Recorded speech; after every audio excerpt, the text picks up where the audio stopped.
Hello my dear friends, সবাইকে স্বাগত একটা নতুন ভিডিওতে। বন্ধুরা, তোমরা জানো ভারতীয় সরকার এবং ভারতের ইন্ডিয়ান আর্মি পৃথিবীর যে কোনো প্রান্তে যে কোনো জায়গায় যদি কখনো খারাপ পরিস্থিতি আসে, দাঙ্গা, মহামারী, ভূমিকম্প, এই যে করোনাতেও আমরা দেখেছি, ভারতীয় সরকার, ভারতের ইন্ডিয়ান আর্মি কিন্তু সেই জায়গায় এক পায়ে খাড়া হয়ে চলে যায় সাহায্য করার জন্য। রিসেন্টলি মায়ানমার, থাইল্যান্ডে এই যে বড় বড় ভূমিকম্পগুলো হলো কয়েকদিন আগে, তোমরা অবশ্যই দেখেছো যে বিল্ডিং ধসে পড়ছে, মায়ানমারের রাস্তাঘাট ফেটে গিয়েছে। মায়ানমারের তোমরা এমনও কিছু ভিডিও দেখছো পুকুরের জল একবারে সুনামির মতো করছে। এইরকম ভয়ানক পরিস্থিতিতে ভারতীয় সরকার, ভারতের ইন্ডিয়ান আর্মি যাবে না, সেটা তো হয় না।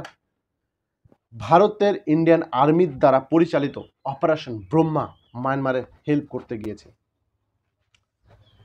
ভারত এটাই প্রমাণ করে যে বিশ্বের যে কোনো জায়গায় যখন খারাপ পরিস্থিতি আসবে, ভারত কিন্তু সেখানে সবার আগে পৌঁছে যাবে।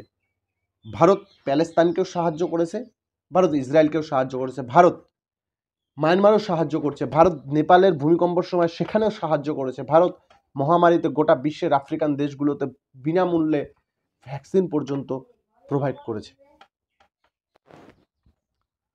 তো ভারত সবসময় সবার আগে সবার বিপদে পৌঁছে যায়, এটা তার প্রমাণ।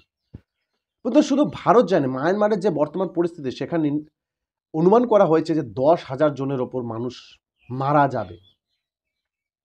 অলরেডি 1-2 হাজার তো অলরেডি খবর পেয়ে গিয়েছে। এখনও ধ্বংসের যে পরিস্থিতি রয়েছে, ধ্বংস কাজ উদ্ধার চলছে, অনেক বিল্ডিং ধসে গিয়েছে, রাস্তা ফেটে গিয়েছে, 10,000 পর্যন্ত লোক মারা যাওয়ার অনুমান করেছে।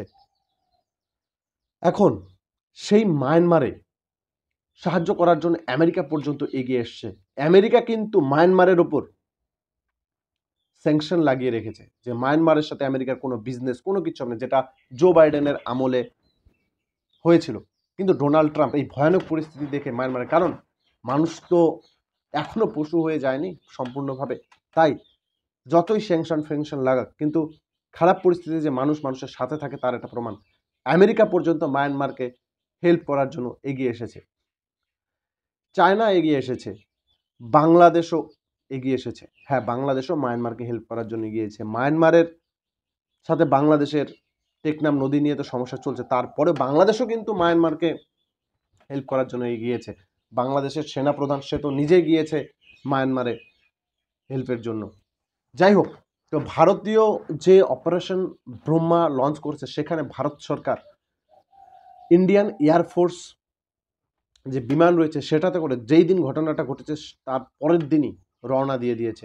মেডিসিন, খাদ্য এবং নানা ধরনের আরও উদ্ধার কার্যের জন্য মায়ানমারে চলে গিয়েছে। সেখানকার বিল্ডিং ধসে রয়েছে, সেসব উদ্ধার করছে।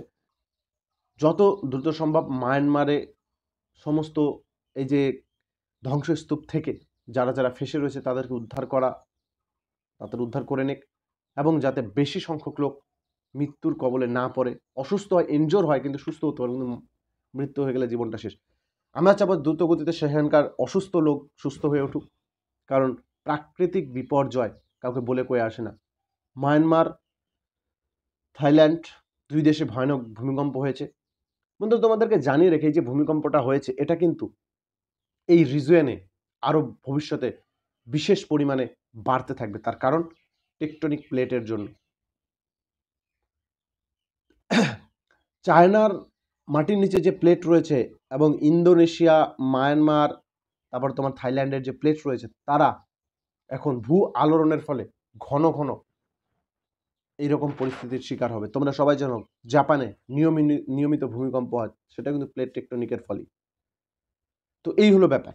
আমরা চাবো দ্রুতগতিতে সেখানকার মানুষরা সুস্থ হয়ে উঠুক, উদ্ধার কার্য দ্রুতগতিতে হোক, এবং বিশ্বের সমস্ত দেশ সেই মায়ানমারকে হেল্প করুক। তো এই ভিডিওতে এতটুকুই। তোমাদের মূল্যবান মন্তব্য কমেন্ট বক্সে জানাতে পারো।